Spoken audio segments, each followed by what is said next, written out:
El bloqueo impuesto por los Estados Unidos desde el año 1960, a lo mejor usted ni había nacido, ha causado un daño acumulado a la economía de la isla. Estos son los datos, por supuesto, oficiales del gobierno de Cuba, de 1.066.000 millones de dólares hasta el año 2011, ¿no? Es una cantidad impresionante. Digo que todavía necesita un poco de tiempo uno para procesarla realmente. Pero bueno, esos son los daños acumulados según los datos oficiales del gobierno de Cuba. Durante la más reciente Asamblea General de Naciones Unidas, el canciller precisamente de Cuba habló de esto, de lo que mencionamos antes de ir a la pausa comercial, que también el bloqueo no solo afecta a la isla, como hemos estado conversando, sino también al pueblo norteamericano, porque afecta la política exterior de los Estados Unidos, sostiene el gobierno de la isla de Cuba, y viola los derechos humanos y la determinación de los pueblos, ¿no? Explíqueme mejor esto, señor Alarcón.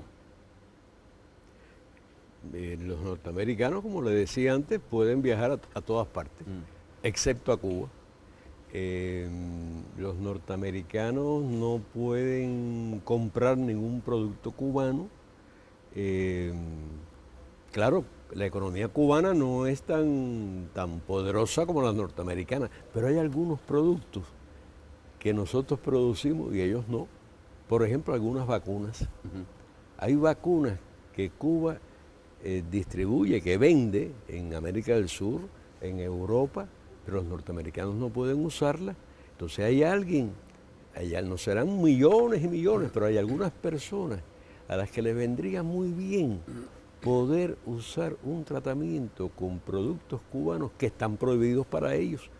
La escala podrá ser menor, pero para esa persona es el 100%, porque no tiene cura por culpa de una política como esa. Y como ese se pueden poner muchos otros ejemplos, pero el que es chocante para el norteamericano porque cualquiera de las personas de ese país le podría decir usted, bueno, yo no he estado nunca en Cuba, pero mis padres fueron a Cuba, o mis abuelos vivieron en Cuba.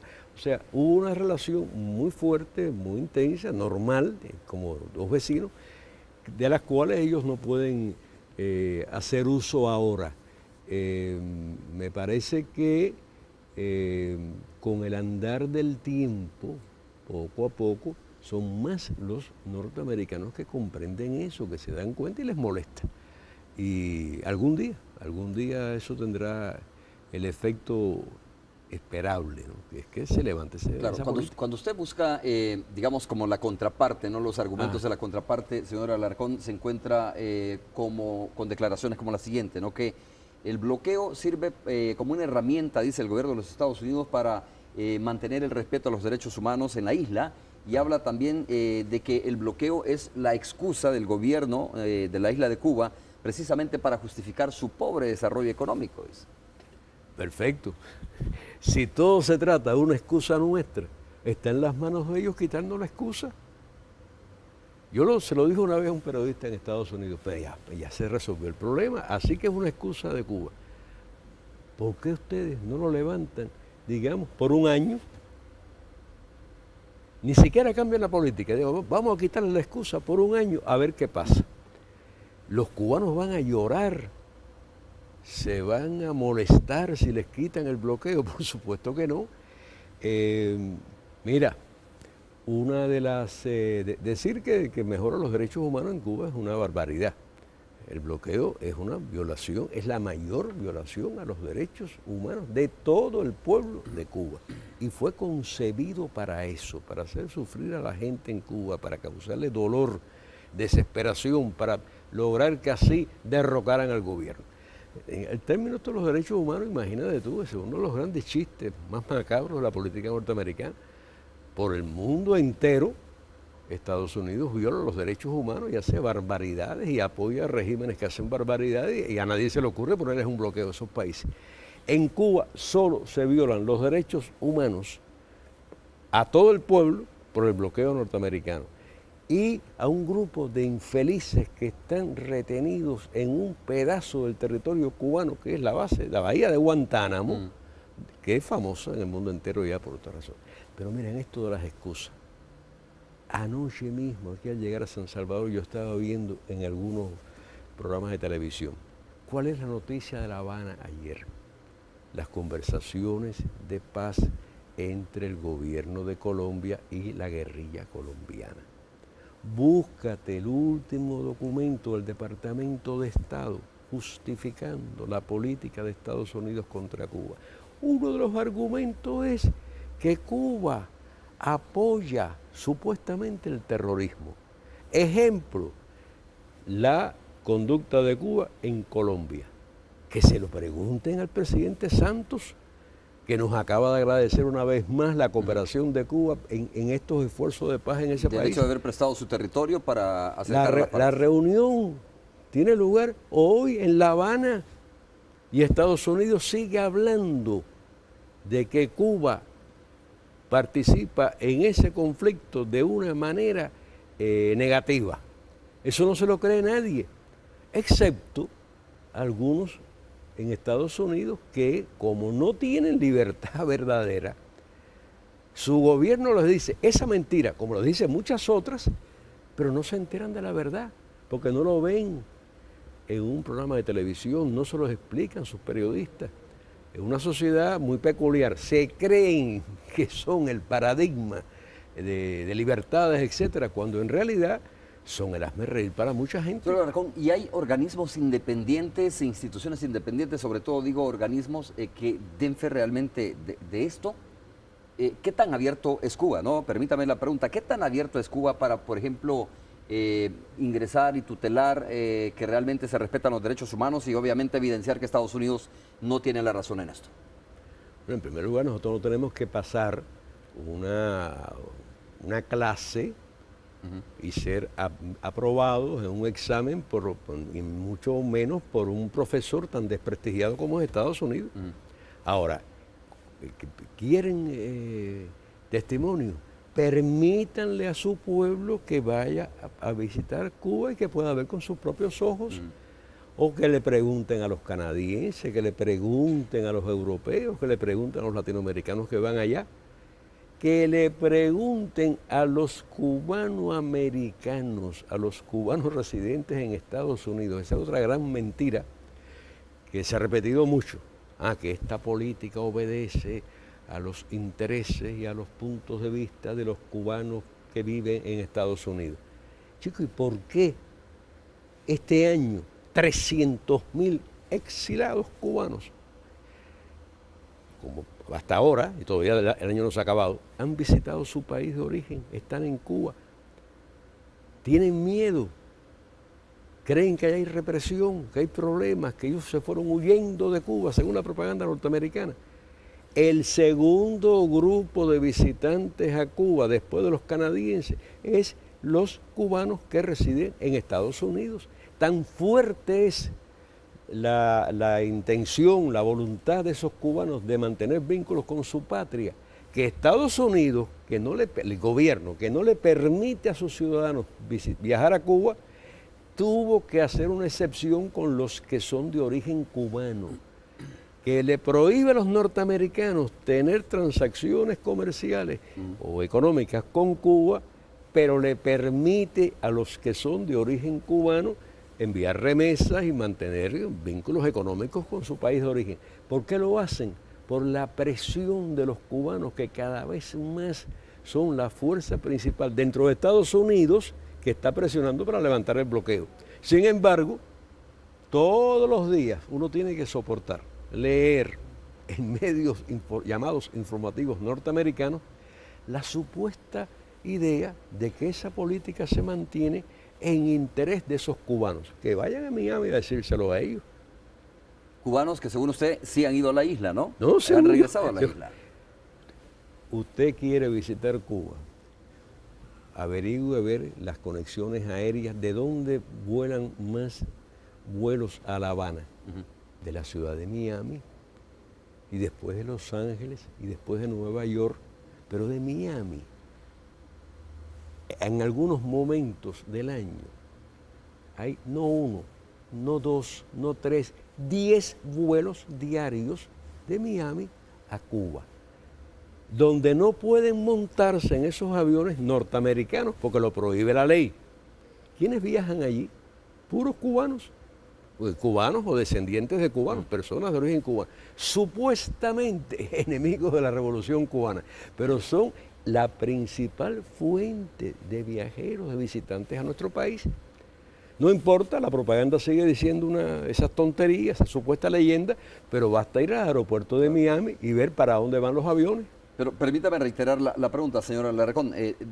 A mí me parece muy interesante cuando usted dice, mire, el mejor testimonio de que no hay violación a los derechos humanos en la isla es, o debería de ser el mismo pueblo norteamericano, ¿no? Ajá. Pero bueno, pero como eso no sucede, no es posible ahora mismo, porque tiene prohibido de alguna manera, como usted dice, viajar a la isla. Entonces reitero la pregunta, organismos independientes, si es que los hay, organismos independientes pueden dar testimonio de lo contrario en la isla. Mira, ¿O han dado testimonio? Pregunto. Lo han hecho. Por ejemplo, nosotros en el aspecto parlamentario hay una organización nuestra de América Latina, que es el Parlamento Latinoamericano, el Parlatino. El Parlatino, de una manera democrática, no discriminatoria. No es que diga, vamos a averiguar cómo es la cosa en El Salvador o cómo es en Cuba, en tal lado. No, el Parlatino no se cae en ese jueguito que es muy, muy gringo. Se han hecho a veces viajes, visitas para, por ejemplo, estudiar las condiciones carcelarias, el trato a las personas detenidas, y han ido comisiones del Parlatino a todos los países miembros y han publicado su información. Yo no quiero ser inmodesto, no quiero criticar a nadie, pero no lo digo yo no estuve en esa comisión, eran parlamentarios de otros países. A Cuba fueron no cubanos, algún cubano fue a otro país y así, ¿no? Estaba combinado adecuadamente. Pero en muchas cosas nos ponían muy por encima del nivel de otros países de la región, lo cual no es tampoco para enorgullecerse vanamente uno, ¿no? Es que hay una política sistemática de mejoramiento de las condiciones carcelarias y además también de un desarrollo de este sistema, no para castigar, no para penalizar, sino para buscar la reinserción social. En fin, ese es un ejemplo. Ahora, hay otras cosas, hay otras instituciones de mucho prestigio, de mucha autoridad, empezando en Estados Unidos, las iglesias. Nuestro país tiene, nuestras instituciones religiosas tienen magníficas relaciones con las iglesias homólogas norteamericanas, evangélicas, protestantes, como las tiene con la Iglesia Católica. Constantemente hay actividades de intercambio o de visitas de delegaciones religiosas que además publican sus opiniones, sus criterios, los datos, lo que ellos encuentran en sus publicaciones, incluyendo las que tienen en Cuba, por cierto. Señor Alarcón, otras, obviamente, ¿no? de las razones que argumentan los detractores de la democracia cubana o de la forma como Cuba está manejando la cosa suya es precisamente el tema de las elecciones. Para pasar al otro tema, nos queda claro el tema del bloqueo, pero es importante también hablar sobre este proceso eleccionario que está viviendo Cuba, que si mal no recuerdo, lo dijimos al principio, en febrero va a elecciones generales. En enero, exactamente. En enero, ¿no? En enero. Que tradicionalmente, digo, se forma ahí el nuevo parlamento cubano y da paso a elegir a las nuevas autoridades de Cuba, incluyendo el presidente de Cuba. Ahí encuentra usted otro asidero donde Estados Unidos dice, mire, es por eso, ¿no?, que mantenemos el bloqueo. Es por eso que nosotros continuamos insistiendo en que el bloqueo es importante. Uno, porque se violan los derechos humanos, tal como ya lo discutimos, pero también porque no hay un proceso democrático eleccionario, no hay participación de más partidos políticos que el Partido Comunista Cubano, ¿no? ¿Quién más va a elecciones en ese país? ¿Cómo se puede hablar de que hay una competencia democrática en ese país? Digo, estoy esgrimiendo los argumentos que se escuchan diariamente en muchos medios de comunicación y que a lo mejor es importante, o sin duda que es importante discutirlo acá también para que la población salvadoreña lo escuche, y hay que hablarlo francamente, decirlo y preguntarlo francamente, ¿no? Estamos hablando de una democracia en Cuba, de un proceso democrático en Cuba para elegir las autoridades cuando existe un partido político que aparentemente, si usted me permite el término, lo controla todo. Excepto las elecciones. El Partido Comunista de Cuba no tiene absolutamente nada que ver, ni ningún partido, con nuestro sistema eleccionario. Que, por cierto, en febrero se va a constituir la nueva Asamblea Nacional, después de las elecciones para elegir a los diputados que tendrán lugar en enero.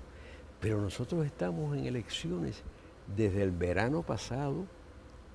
Lo que pasa es que ojalá se supiera más y ojalá la gente pudiera ir allá para ver cómo es el sistema nuestro. En primer lugar, desde el verano, porque en Cuba no hay ningún partido que postule a los candidatos. Claro.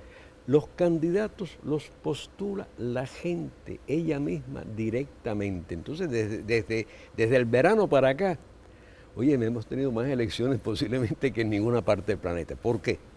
En cada barrio, la gente se reunió en asambleas públicas para discutir quiénes ella, la propia gente, creía que debían ser sus candidatos o candidatas a las elecciones.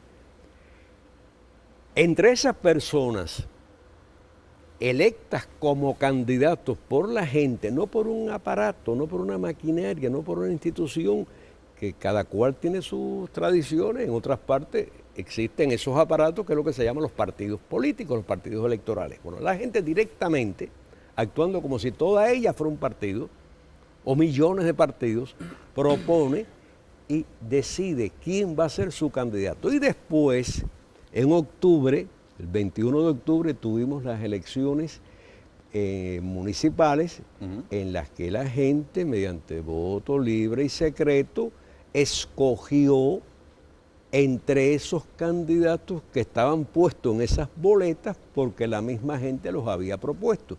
El 21 de octubre, primera vuelta. Para ser elegido hay que sacar más del 50% de los votos. Hubo varios casos, centenares de casos, ¿no? Varios miles de casos, más de 1000 de elecciones en las que ningún candidato obtuvo más de la mitad de los votos. Hubo que ir a una segunda vuelta entre los dos más votados. Hubo un caso de que en la segunda vuelta, donde van nada más que los dos que recibieron más votos en la primera vuelta, los dos que fueron obtuvieron la misma cantidad de votos. ¿Qué hubo que hacer? Y estos que estaban en competencia, perdón, señor Alarcón, y luego seguimos el relato, ¿no? Sí. ¿Y estos que estaban en competencia pertenecen a algún partido político o son de un mismo partido político? Aunque usted me aclara que ahí no hay participación de partidos políticos, no, pero... puede ser pero debo preguntar si eso, ¿no? Sí, pero el problema es que nadie le pregunta al candidato, ¿usted de qué partido es? ¿O usted de algún partido? Pueden ser militantes del partido o pueden no serlo. Yo sé que muchos no son militantes de ningún partido. ¿Hay participación de opositores? Si quieren. El problema es que, ¿qué cosa es la democracia? No es la voluntad de la gente. Obvio. Bueno, si el opositor, si el demonio se postula o lo postulan, es un candidato. ¿Por qué eso no es tan democrático como los sistemas en los cuales los candidatos aparecen puestos por los partidos? Y en el caso de Estados Unidos se le costó nada más y nada menos que, oye, lo que nos cuesta el bloqueo a nosotros, le cuesta a ellos la campaña electoral. ¿Cuántos pobres pueden aspirar en Estados Unidos a algo? ¿Cuántos trabajadores sencillos? ¿Cuántos obreros humildes? ¿De dónde sacan los 2.000 millones de dólares que gastaron en esta campaña electoral? En el caso nuestro no hay que hacer ninguna campaña, no hay que gastar un centavo, no hay que tener el apoyo de ninguna maquinaria. ¿Quién ha dicho que los partidos políticos son la única forma de ejercer la democracia? ¿Cómo se llamaban los partidos políticos en Atenas, en la Grecia clásica?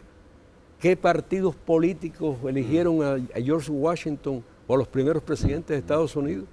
¿Qué dijo George Washington en su testamento político? Bueno, su carta, su mensaje al pueblo norteamericano cuando se retiró de la presidencia. Por favor, no vayan a caer en el vicio de los partidos políticos. Él fue presidente sin ser candidato a ningún partido. ¿Quién ha dicho que tiene que ser? Yo respeto que haya en otras sociedades que responden a otras tradiciones, sí, pero no me digan a mí que tiene que ser mediante partidos. Ahora, y antes de ir a la pausa comercial, preguntarle lo siguiente, ¿y entonces qué papel juega el Partido Comunista Cubano en todo esto? Juega el papel de ser la fuerza aglutinadora, la que guía, la que organiza la sociedad, pero no para elegir a los funcionarios, etc. Esa pregunta usted se la pudiera haber hecho a José Martí, que fue el que inventó este concepto cuando él creó un partido, el Partido Revolucionario Cubano, para unir a los cubanos en la lucha nuestra por la independencia nacional en la época de la colonización española. Los cubanos sufrieron mucho por las divisiones. Cuba tuvo un periodo de 30 años de guerras en el siglo XIX por su independencia. Todas terminaron en la derrota. ¿Y por qué terminaron con la derrota? Por la división, entre otras cosas, por la división entre las fuerzas patrióticas, digamos. José Martí fue el que inventó la teoría de un solo partido, pero no para que fuera el que eligiese a los delegados, sino para el que organizase el patriotismo, buscase la unidad de la gente. Eso es lo que hace nuestro partido. ¿Para mantener el estatus? Sí, pero un estatus basado en la voluntad de la gente. Ok. Vamos a hacer la pausa comercial correspondiente. Estamos conversando con Ricardo Alarcón, presidente de la Asamblea General de Cuba. Ya nos queda unos 10 minutos, señor Alarcón. Ya sé que está viendo el reloj por su agenda, ¿no? Pero bueno, obviamente vamos a regresar después de la pausa comercial y hay otro tema que debemos de preguntarle al presidente de la Asamblea General de Cuba, y es los 5 cubanos que están detenidos en los Estados Unidos acusados de espionaje. Ahí hay una batalla también por su liberación que se libra no solo en Cuba, sino en varios países latinoamericanos, y Estados Unidos continúa diciendo que estas personas son culpables. El término que utiliza Estados Unidos es más fuerte, ¿no? Terroristas. Vamos a hacer la pausa, regresamos.